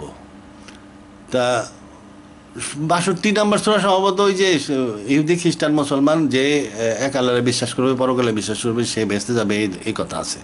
অতএব ওরা বেঁচতে যাবে, এ ব্যাপারে কোনো সন্দেহ নেই। আমার গেলে আমার কোনো আপত্তি নেই। আল্লাহর ব্যস্ত, আল্লাহ যারা ইচ্ছা তারা দিব। স্যার, তালেবানদের যুদ্ধ কৌশল সম্পর্কে একটা ভিডিও চাই। হ্যাঁ, তালেবানদের যুদ্ধ কৌশল, তালেবানদের যুদ্ধ কৌশলও কিন্তু গেরিলা ওয়ারফেয়ার স্টাইলের। এই যে যেরকম হিট অ্যান্ড রান, কিছু লোক মাইরা ভেঙে যাওয়া ওখান থেকে, এই যে যেটা নাকি এখন ইয়েরা করতেছে, গেরিলা ওয়ারফেয়ার টেকনিক হামাস করতেছে। এবং আমি বলছি যে এই টেকনিকে হামাস কোনোদিন জিতবে না, বরং হামাসরে মাইরা জনগণ মেরে ফেলাইতেছে, বিল্ডিং সব ভেঙে ফেলতেছে, শহর ধ্বংস করে দিচ্ছে। এক সময় তাদেরকে গাজার থেকে খেদাও দেওয়ার চেষ্টা করবে। তাইলে হিট অ্যান্ড রান বড় দেশে চলে, গাজার মতন একটা ছোট জায়গায় হিট অ্যান্ড রান, এটা কোনো ২০ লাখ লোক অল্প একটা স্ট্রিপের মধ্যে থাকে, ওখানে হিট অ্যান্ড রান কিসের? আর যেখানে ইরান ব্যাকিংয়ে ছিল তার সাথে একটু আলোচনা করে নিয়ে প্ল্যান করে নিলেই হইতো, কিন্তু সেটা করে নাই তারা। হিট অ্যান্ড রান ওয়ার হয় কি, অ্যাট্রিশনের মাধ্যমে দীর্ঘদিন পরে শত্রুকে পরাজিত হয়। শত্রু হয়তো ১০-১২ বছর ধরে রাখে, তারপরে এক সময় দেখে যে না, খালি একটু করে মানুষ মরেই। এক সময় পলিটিক্যাল চাপে সৈনিক উইথড্র করে। এই যে কম্বোডিয়ায় সুদীর্ঘকাল আমেরিকা ধরে রাখছিল এবং ওখানে খালি আমেরিকান সৈনিক মরতেছিল, যার ফলে আমেরিকার স্টুডেন্টরা আন্দোলন করছিল, জনগণ আন্দোলন করছিল, মোহাম্মদ আলীও তার বেল্ট পরিত্যাগ করছিল এবং যুদ্ধে যেতে অস্বীকার করছিল, বক্সার। এরকম আন্দোলন শুরু হইল, ফলে আমেরিকা কম্বোডিয়ার থেকে উইথড্র করলো। এছাড়াও কম্বোডিয়ার থেকে যে উইথড্র করছে, কম্বোডিয়া কিন্তু আবার যুদ্ধ করছে, বড় বড় ৬-৭টা ক্যাম্প ছিল, ঘাঁটি ছিল আমেরিকার। এই ঘাঁটিগুলাকে এই কম্বোডিয়ার গরিলা বাহিনী আস্তে আস্তে ঘিরে ফেলছে। এই চারিদিকে মানে পাহাড়ি এলাকা তো আর জঙ্গল, চারিদিকে আস্তে আস্তে ঘিরে ফেলছে, একদম বাঁকার টাঙ্গার করে পাহাড়ি এলাকার মধ্যে দিয়ে কামান টামান মর্ডার টপার গোলা টোলা আইনে মাটির নিচ দিয়ে ট্রেন্স কইরা এক সময় দেখা গেলো যে সব কয়টা আমেরিকান ক্যাম্প ঘিরে ফেলাইছে কম্বোডিয়ার গরিলা বাহিনী। এবং ওই যে ঘেরাও, এটাকে ওরা ছোটো করে আনতেছিল, আমেরিকার ১২টা বাজানের অবস্থা করতেছিল, আস্তে আস্তে ক্যাম্পকে ফল্ট করাই দিত, ক্যাম্পকে ধ্বংস করতো ওরা। ওদের ওই প্ল্যান ছিল, কিন্তু গাজার এই প্ল্যান নাই, গাজার হামাসের এই প্ল্যান নাই, অত দীর্ঘমেয়াদী যুদ্ধেরও ওরা প্ল্যান করে নাই। তাইলে এই কম্বোডিয়ার মতনই তালেবানরাও একই কাজ করতো, হিট অ্যান্ড রান, মানে এক জায়গায় গুলি করে একটা অ্যাম্বুশ করে কিছু লোক মেরে ভেঙে গেল। এভাবে আমেরিকা যাওয়ার কথা না, কিন্তু আমেরিকা গেছে কেন? আমেরিকা গেছে কারণ ওরা এমনি যেতে যাচ্ছিল, এখানে আফগানিস্তানে থেকে ওরা কোনো লাভ পাচ্ছিল না, এখান থেকে কী লাভ। ২ নম্বর পয়েন্ট হলো, খোমেনি আলটিমেটাম দিয়ে দিছিল যে এই এলাকার থেকে ভাগো। সোলাইমানির মরার পরে খোমেনি বলে দিল এই এলাকার থেকে চলে যাওয়া, তালেবান থেকে চলে যাও, না গেলে কিন্তু মুশকিল আছে। তাহলে এতে কী হলো, তাহলে তালেবানকে আরও অস্ত্র দিত ইরান, এবং ইরান তালেবানরা আরও বেশি আক্রমণ করতো, যার ফলে ব্যাপক সৈন্য মারা যেত আমেরিকার, যার ফলে ওরা চলে গেছে। একেবারে যে প্রেশার দিয়ে ওদেরকে উইথড্র করা হয়েছে সেরকম না। কম্বোডিয়ান এরা ঘিরে ফেলছিল এবং এরা আস্তে আস্তে চাপে আসতেছিল আমেরিকার দিকে। এবার আমেরিকার পলিটিক্যাল আন্দোলন শুরু হয়েছিল, সরকারও দেখতেছিল এই দেশ দখল করে রেখা লাভ নাই, এতে খাজনার চাইতে বাজনা বেশি হয়ে যেতেছে, ছেড়ে দিতেছে। আফগানিস্তানও অনেকটা এরকম। আস্তে আস্তে যে খোমেনি যখন আলটিমেটাম দিয়ে দিল যে এই এলাকার থেকে চলে যাও, তখন দেখছে যে এই এলাকায় থাকলে আফগানিস্তানে খোমেনি আরও বেশি অস্ত্র দেওয়া শুরু করবে এবং আরও বেশি ক্ষয়ক্ষতি হওয়া শুরু করবে, তালেবানরা আরও বেশি খেপে যাবে, যার ফলে আরও বেশি আমেরিকার সৈনিক মারা যাবে, এই জন্য ওরাই চলে গেছে। তবে যাওয়ার আগে 3 লাখ আফগান আর্মি বানায় রেখে গেছিল, নির্বাচিত সরকারও বানায় রেখে গেছিল, মনে করছিল এটা এরা ধরে রাখতে পারবে। কিন্তু এই নির্বাচিত সরকার হাতে হাতে ভাগছে, আর্মি হাতে হাতে চলে ভেঙে গেছে, তালেবানের সাথে যোগ দিয়ে দিছে। আচ্ছা, তালেবানের যুদ্ধ কৌশল ও গরিলা ওয়ারফেয়ার টেকনিকই তারা ফলো করছে। তবে রাশিয়ার সাথে যুদ্ধ করার সময় এই গেরিলা টেকনিকের সাথে ওদের আর একটা স্পেশাল টেকনিক ছিল রাশিয়ার ব্যাপারে, কিন্তু পরবর্তীতে কিন্তু এই টেকনিকটা ওরা ফলো করে নাই। রাশিয়ার সাথে ফলো করার সময় থেকে রাশিয়ান সৈনিকদেরকে ওরা অ্যাম্বুশ করতো, কইরা গোলাগুলি করে হিট অ্যান্ড রান করতো না, রাশিয়ান সৈনিকদের উপরে ওরা হামলা করতো, একদম সরাসরি সামনে যায় সামনাসামনি থেকে গুলি করে মারছে রাশিয়ান সৈনিকদের। এটা মুজাহিদিনদের টেকনিক ছিল, এবং এই মুজাহিদিনদেরকে গাইডেন্স দিছে হইলো আমেরিকা এবং পাকিস্তান। এরা বলছে যে খালি গুলি করে এসে ভেঙে গেলে হবে না, কয়টা মর্টার মারলে কাজ হবে না, দূর থেকে স্নাইপার মারলে কাজ হবে না, তুমি অ্যাম্বুশ করবা, এবং অ্যাম্বুশ করার পরেও মানুষ মরে না, লুকায় থাকে, মনে হয় যে মরে গেছে, আসলে মরে নাই, সব এখানে ওখানে লুকায় রয়েছে কিংবা আহত হয়েছে। ওর উপরে ঝাঁপাই পড়তে হবে এবং ওকে যাইয়া মারতে হবে। এই কাজটা সে রাশিয়ার বিরুদ্ধে যখন যুদ্ধ করছে তখন সে রাশিয়ার ক্যাম্প আক্রমণ করছে, রাশিয়ার কনভয় আক্রমণ করছে, এবং রাশিয়ার উপরে ফাইনালি সবসময় রাশিয়ার ক্ষেত্রে এরা ফাইনাল ফেজে এরা হামলা করতো এবং ওর সৈনিক শত্রুর উপরে মাউন্ট হয়ে তাদেরকে ধ্বংস করতো। এটা রাশিয়ার বিরুদ্ধে করছে, কিন্তু আমেরিকার বিরুদ্ধে ওই টেকনিকে যায় নাই। আমেরিকার বিরুদ্ধে ওই টেকনিকে যায় নাই কারণ হলো আমেরিকার ডোমিনেশনটা ঠিক হাইটা করতো না। ওই রাশিয়া যেমন কনভয় চালাইতো এখানে ওখানে যাইতো, ওইভাবে করতো না। আমেরিকানরা মোটামুটি ক্যাম্পে বসে থাকতো, আর পলিটিক্যাল লোকজন তাদেরকে দিয়ে রাজনীতি করায় ক্ষমতায় ছিল। আর কিছু পেট্রোলিং করতে গেলে উপর থেকে হেলিকপ্টার দিয়ে দেখতো কোথায় কী হচ্ছে, ওরা ক্যাম্প থেকে বেরিত না। কিন্তু আমেরিকানরা, এবং ক্যাম্পে আক্রমণ করা কঠিন ছিল, আমেরিকানরাও একটু সাবধানতা বেশি অবলম্বন করছিল। যাই হোক, আফগানের টেকনিক আলোচনা করা, আচ্ছা পড়তে করলাম। বুখারী শরীফ যে ওহি, এটা কে বলেছে? এটা কোরআন শরীফ বলেছে। কোরআন শরীফ বলেছে কি মানে কি, রসুলুল্লাহর কিছু কিছু কথা যেগুলো ধর্মীয়, যেমন উনি কিয়ামত সম্বন্ধে কিছু বললেন যেটা কোরআনে নাই কিন্তু উনি বলতেছেন, কিংবা পরকালের বিচার সম্বন্ধে উনি বললেন, কোরআনে নাই কিন্তু উনি বলতেছেন, কিংবা আদম কেমনে হয়েছিল এই সম্বন্ধে কিছু বললেন, কোরআনে নাই বলতেছেন, কিংবা কোনো একটা অর্ডার দিলেন, ওই সব ক্ষেত্রে বিশেষভাবে ওইগুলা ওহি। কোরআনে বলছে উনি যেটা বলেন ওহি সেটা ওহি। মানে কি কোরআন মানে কি, এখন কোরআন বলতেছে উনি রসুল, তাহলে তো কোরআনের আয়াত অনুযায়ী রসুলের সব কথাই ওহি হয়ে যায়, সেটা না। রসুল্লাহ যদি বলেন যে ও আয়সা রুটি বানাও, রুটি দাও, রুটি খাবো, ওটা ওহি না। এটা বুঝতে হবে, আমার কমন সেন্স থাকতে হবে। রসুল্লাহ মানুষদেরকে যে ধর্মীয় উপদেশ দেন সেটা কোরআনে না থাকলেও এটা ওহি হিসাবে গণ্য হবে। এটা কোরআনের আয়াতে, স্পষ্ট আয়াতে লেখা আছে উনি ওহি ছাড়া কোনো কথা বলেন না, মানে ওহি ছাড়া কোনো কথা তার উম্মতদেরকে বলেন না। বাড়িতে আয়সার কাছে বলবেন যে রুটি দাও, রুটি খাও, খিদে লাগছি, পানি যাও, ওটা ওহি না। ওহি হইল রসুল্লাহ যা বলেন সেটা ওহি, সেটা কোরআনের আয়াত। আচ্ছা, তাই বলে হাদিস মানতে হবে তা না, কারণ ওই ওহিগুলা রসুল্লাহ পড়ায় ফেলছেন এবং বিদায় হয়েছে বলে দিয়ে গেছেন, তোমাদের জন্য রেখে দিয়ে গেলাম কোরআন, অতএব কোরআন ফলো করবেন। কোরআন ফলো করতে যায় আপনার রসুলের জীবনের সাথে মিলেলে কোরআন বুঝতে একটু সুবিধা হয়। সিরাত, রসুলের সিরাত ভেরি ইম্পর্টেন্ট, ইসলামের ইতিহাস ভেরি ইম্পর্টেন্ট, এবং ও হাদিসও পড়ায় ফেলতে বলছেন। এখন হাদিসকে ইতিহাস হিসাবে, হাদিসের বইয়ের উপরে লিখবেন ইতিহাস, এখন ইতিহাস হিসাবে পড়বেন, এটা ইহুদি বুদ্ধি হয়ে গেল। যাই হোক, হাদিসের বইয়ের উপরে লিখবেন রসুলের জীবন ইতিহাস, লিখে ওর মধ্যে দিয়ে হাদিসগুলা পড়বেন, কারণ 200 বছর পরে লেখা জিনিস ওটা জীবনের ইতিহাস, ওটা হাদিস না। রসুল্লাহ যদি নিজে লেখাইতে হয়ে যেতেন তাহলে ওইটা হয়তো হাদিস, উনি নিজে লেখাইতে হয়ে যান নাই, বরং পড়াইতে হয়ে গেছেন। এই জন্য হাদিস সম্পর্কে কিছু বলা মুশকিল। তবে কোরআন বোঝার জন্য আপনি রসুলের জীবনী আলোচনা করাই যথেষ্ট। আর বাকিটা হলো আল্লাহ বলছে বোঝার জন্য খুব সহজ করে দিয়েছেন, আপনি যা বোঝেন সেইটাই করেন, আর যেটা বুঝেন না সেটা আল্লাহ বলছে যে ওটা বোঝার দরকার, ওটা মুতাশাবিহা। আচ্ছা, এরপরে কি স্যার, আপনি ইউরোপীয় আজানস্কি জায়নস্কি যুদ্ধের সারেন্ডার করেছেন, আমি সারেন্ডার করতে যাবো কোথায়, কেন? আমি কারোর পক্ষে না। মানুষ কি হয়, মানুষ একটা পক্ষ ধরে।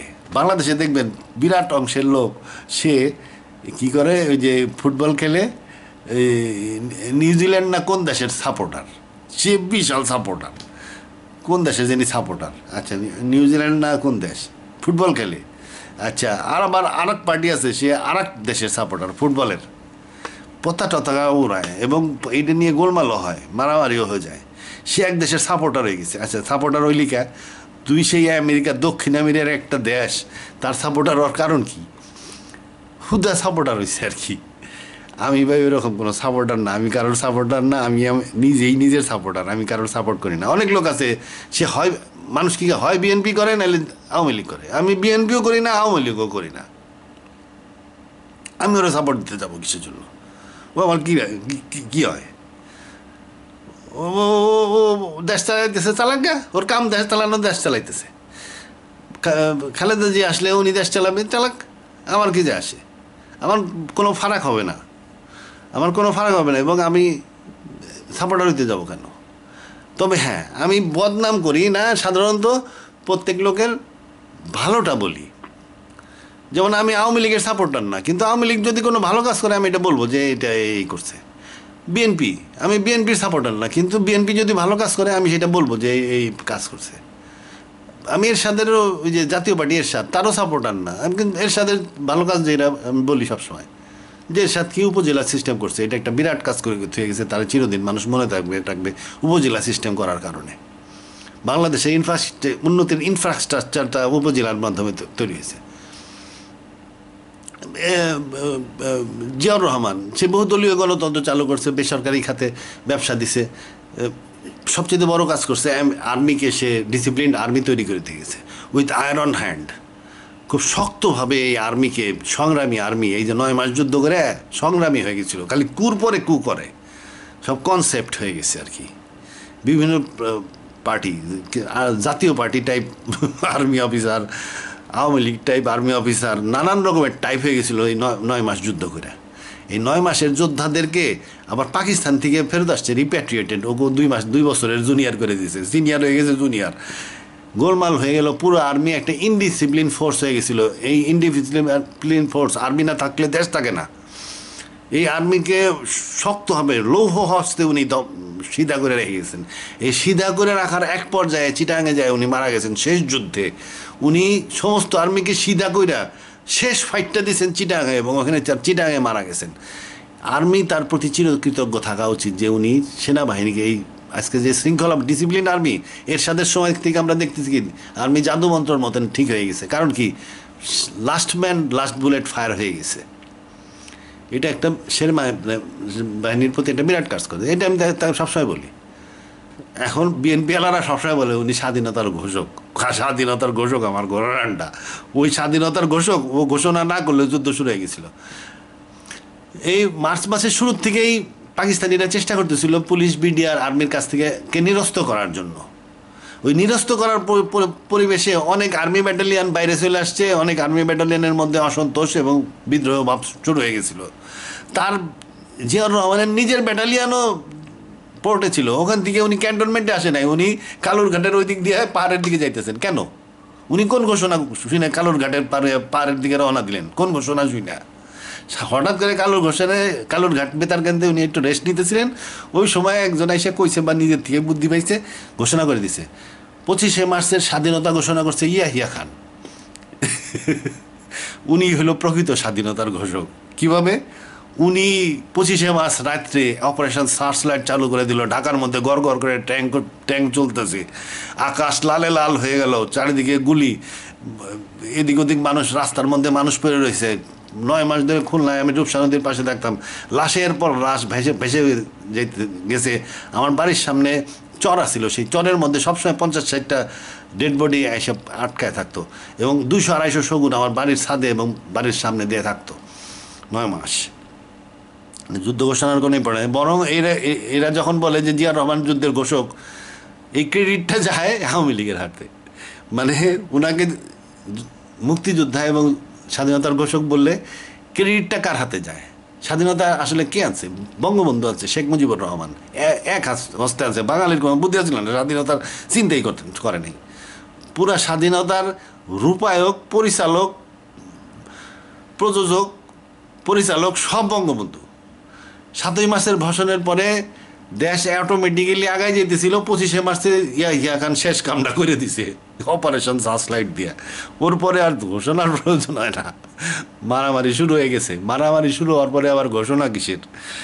যাই হোক, এটা তাদের ইয়া। কিন্তু জিয়াউর রহমানের মূল কাজ কি? সে আর্মিকে সীতা করে রেখে গেছে।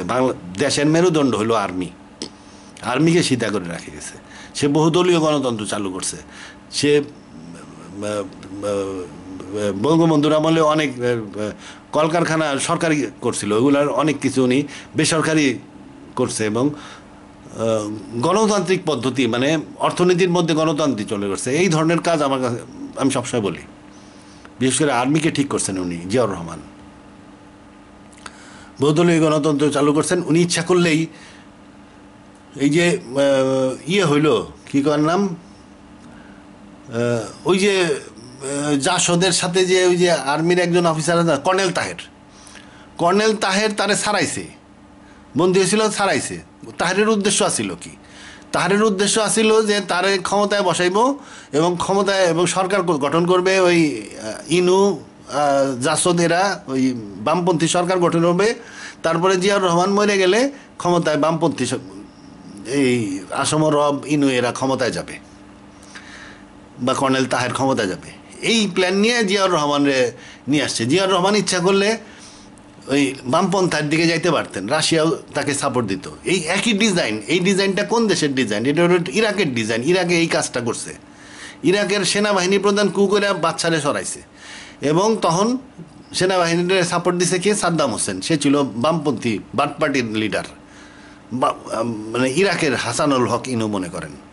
তারপরে সেনাবাহিনী প্রধান যখন মরছে, তখন ওই সাদ্দাম হোসেন ক্ষমতায় গেছে, এবং ক্ষমতায় একদম পার্মানেন্ট। সব সোশ্যালিস্ট পার্টি তো আর ক্ষমতায় বসলে আর যায় না। জিয়াউর রহমান ইচ্ছা করলে সেই পথে যাইতে পারতেন, কিন্তু উনি যান নাই, বরং তায়ের কাম সারা করে দিয়েছে, নিয়ে গণতান্ত্রিক পদ্ধতিতে গেছে। আবার ইচ্ছা করলে উনি বাকশালকেও চালু করতেন। উনি বাকশালের একজন সদস্য। উনি বলতে পারতেন যে বাকশাল জিন্দাবাদ, বঙ্গবন্ধু বাকশাল করে থেকে গেছেন, এখন গণতন্ত্র কেমনে চালু করি, আমিও বাকশাল চালায় উনি পার্মানেন্টলি ক্ষমতায় চলে যেতে পারতেন, আজীবনের জন্য ক্ষমতা, বাকশালী ক্ষমতা। এখন সেটাও করেন নাই, সে গণতান্ত্রিক পদ্ধতি চালু করছে। এটা তার বিরাট কাজ। এবং সে ব্যবসায়ীদের বিজনেস ফার্ম অনেকগুলো সে বাইরে ছেড়ে দিছে, মানে বিরাষ্ট্রীয়করণ করছে, বিরাষ্ট্রীয়করণ। তো যে ভালো কাজ করছে, যে শেখ হাসিনা বিদ্যুৎ সমস্যা জাদুর মতন সমস্যা করছে, ক্ষমতায় আসার 1 বছরের মধ্যে বিদ্যুৎ সমস্যার সমাধান করছে, এটা তো বলতেই হবে। আমি দোষ-ত্রুটি আলোচনা করি না, আমি কেউ ভালো কাজ করলে বলি। এই যে যোগাযোগ ব্যবস্থায় সে বিরাট উন্নতি করতেছে শেখ হাসিনা, এটা কানাও জানে যে যোগাযোগ ব্যবস্থায় বিরাট উন্নতি করতেছে, সে ভালো কাজ করতেছে, সরকারের অর্থ সঠিকভাবে খরচ করতেছে। এখন আমি যদি দোষ-ত্রুটি নিয়ে আলোচনা করি, আমার কাম না। দোষ-ত্রুটি আলোচনা করলেও ভালো হইব না। আমি যদি কই যে এই চুরি করছে এই অমুক অফিসার এত বড় লোক হইলো কেমনে, তার মানে কি পুরা ডিপার্টমেন্টে সিস্টেমেটিক ঘুষের সিস্টেম আছে। সে একলা বড় লোক হয় নাই, ওর সাথে আরও অফিসার আছে, এমনকি মন্ত্রী পর্যায়ের লোকও থাকতে পারে, সব ঘুষখোর সিস্টেমেটিক্যালি। কারণ একটা বিসিএস লেভেলের অফিসার, সে তো জনগণের সাথে ডাইরেক্ট সম্পর্ক নাই। এটা পুলিশের ঘুষ কে খাইতে পারে? পুলিশের ঘুষ খাইতে পারে ওসি বা ইন্সপেক্টর। কিন্তু মনে করেন এসপি সাহেব বা ডিআইজি সাহেব কেমনে বড় লোক হয়? তার মানে কি ঘুষ লোয়ার লেভেলেই খাইতেছে, ওসি ইন্সপেক্টর লেভেলেই খাইতেছে। ওনারা ডাইরেক্ট খান নাই, ওনাদের কালেক্টর আছে।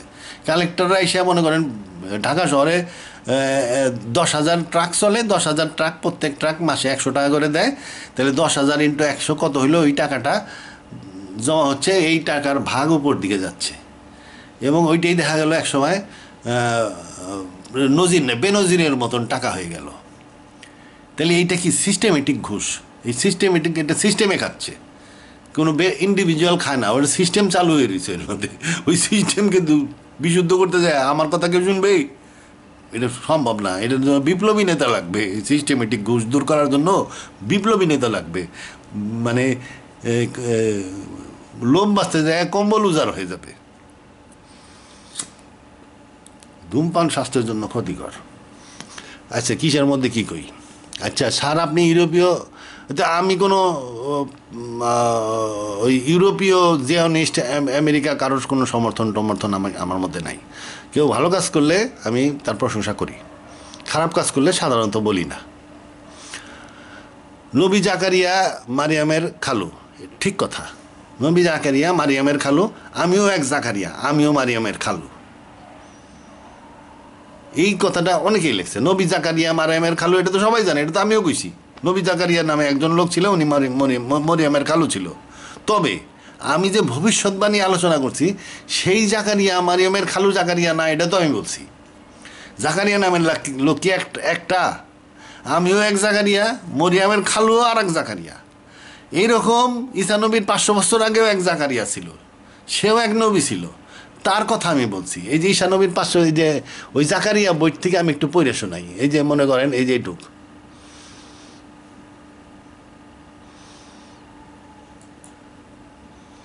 কই গেল,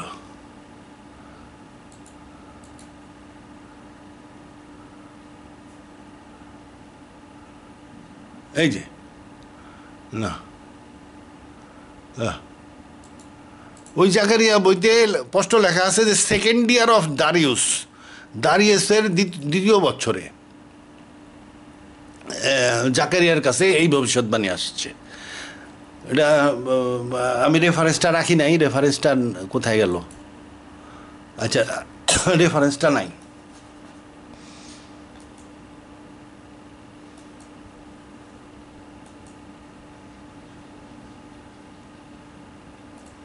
যাই হোক, ওই যে আমি যে বুক অফ জাকারিয়ার থেকে আমি আপনার পড়ে শুনাইলাম,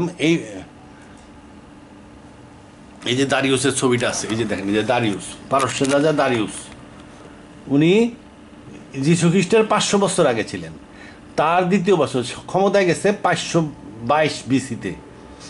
এই 522 বিসিতে, মানে ওই জাকারিয়া বইয়ের প্রথম লাইনেই লেখা, in the second year of Darius, এই ভবিষ্যৎবাণী জাকারিয়ার কাছে আসছে। তার মানে কি, দারিয়াসের দ্বিতীয় বছর, মানে দারিয়াস মানে 522-এ উনি ক্ষমতা পাইছে, মানে 520-এ ওই জাকারিয়ার ভবিষ্যৎবাণী জাকারিয়ার কাছে আসছে। 520-এর ভবিষ্যৎবাণী হইলে সে তো আবার আর মারিয়ামের খালু হইতে পারে না। মারিয়ামের খালু তো 2000 বছর আগের লোক। আয়াতটা কই, এই যে দারিউস দেখেন, এই যে সাইরাস দি গ্রেট, মানে জুলকার নাইন, এই জুলকার নাইনের ভাই হলো এইটা। এই জুলকার নাইনের ভাই, জুলকার নাইন তো পারস্য সম্রাট ছিলেন, তার ভাইয়ের পোলা, এই যে দারিউস। তারপরে এই শাখায় দারিউস হয়েছে 522-এ সে ক্ষমতায় গেছে, 486 বিসি পর্যন্ত সে ক্ষমতায় ছিল। এই 422-এ সে ক্ষমতায় গেছে। আর বাইবেলের ওই বুক অফ জাকারিয়া প্রফেসি বইতে লেখা আছে যে in the second year of Darius, মানে কি 520-এ ওই ভবিষ্যৎবাণীটা আসছে। তাহলে 520-এ ভবিষ্যৎবাণী কার কাছে আসছে? নবী জাকারিয়ার কাছে আসছে। তার মানে কি, এই নবী জাকারিয়া মারিয়ামের খালু জাকারিয়া না। এখানতে বোঝা গেল। এখন আমি আরও কয়েকটা জিনিস, এই যে কি বলেন নাম, আমি এই যে আমার আর একজন লেখছে, এই যে এটা কই গেল,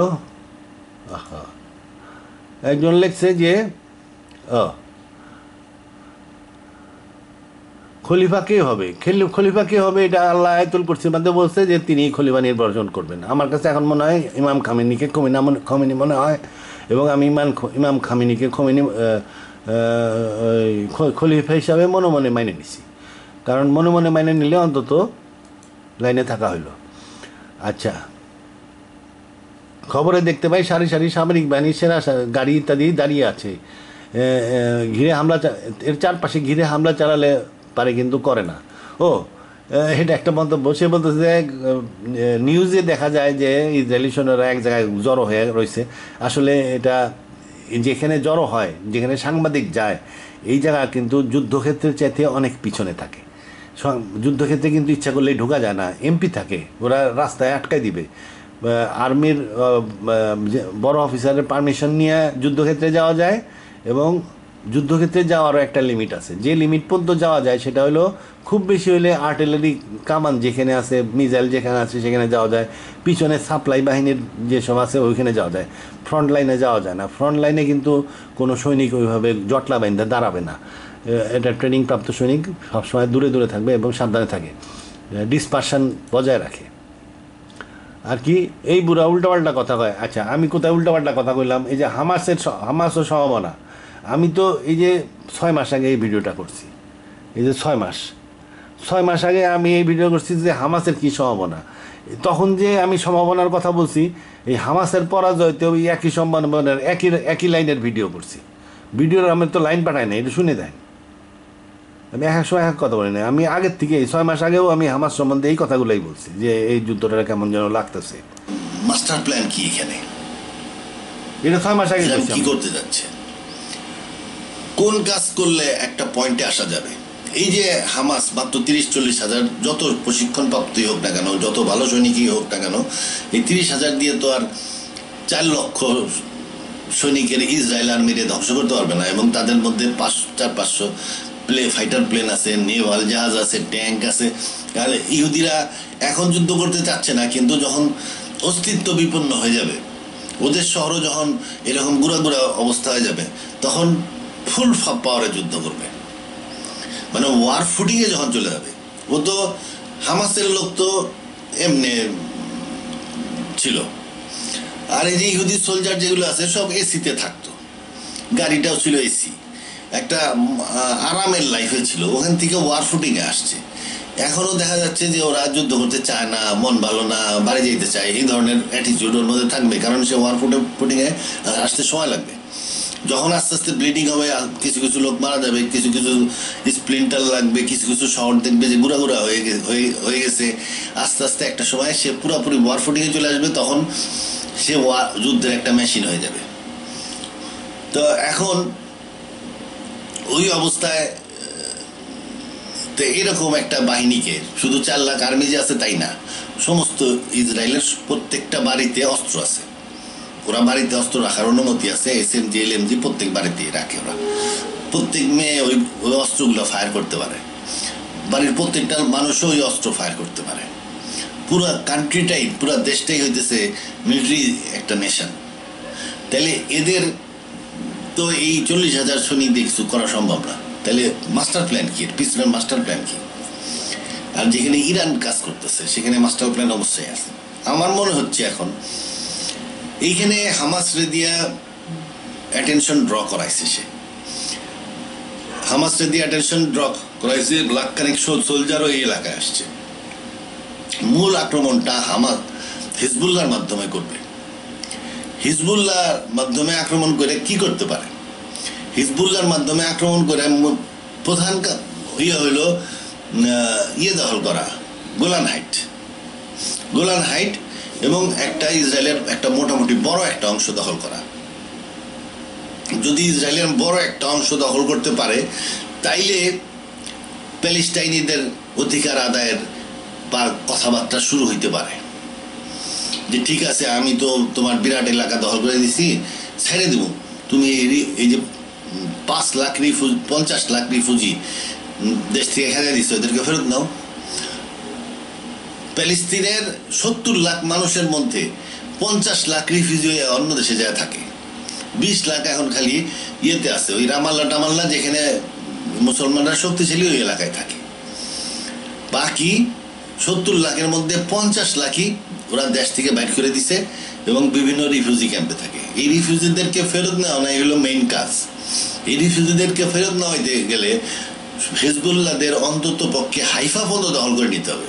আমি ম্যাপটা দেখাই,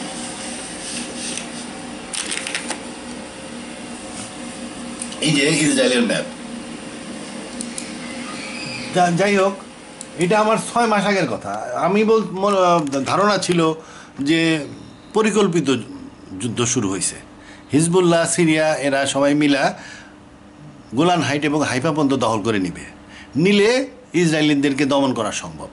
এবং হিজবুল্লাহ, সিরিয়া যদি যুদ্ধ করত, ইরান যদি ব্যাকিং দিত, তাইলে হয়তো গোলান হাইট এবং হাইফা পর্যন্ত দখল করা সম্ভব হতো। তখন 6 মাস আগে আমি মনে করছিলাম যে এটা একটা পরিকল্পিত যুদ্ধ। পরে আমি হিজবুল্লাহর যে নেতা, ওনার ভাষণ শুনলাম। ওনার ভাষণ উনি বললেন যে আমরা জানি না এই আক্রমণের কথা, তার মানে কোনো পরিকল্পনাই করে নেই। ইরান থেকে বলা হয়েছে অফিসিয়ালি যে আমরা এই যুদ্ধের কথা জানি না। তার মানে কি? হামাস হঠাৎ আক্রমণ করছে। হামাসের হঠাৎ আক্রমণ করছে। আচ্ছা, যেহেতু এটা পরিকল্পিত না, আগের থেকে যুদ্ধের পরিকল্পনা আগের থেকে না করলে জিনিসপত্র এবং জিনিসপত্র গোলা বারুদ সমস্ত কিছু যদি আগের থেকে ডাম্পিং না করা হয়, আগের থেকে প্ল্যান না করা হয়, যোদ্ধা ঠিক না করা হয়, সব কিছু যদি অর্গানাইজ না করে, তাহলে অফিসিভ যুদ্ধ টিকতে পারে না। অফিসিভ যুদ্ধ বিশেষ করে ইসরায়েলের মতন একটা দেশের বিরুদ্ধে অফেন্সিভ করে জেতা যাবে না।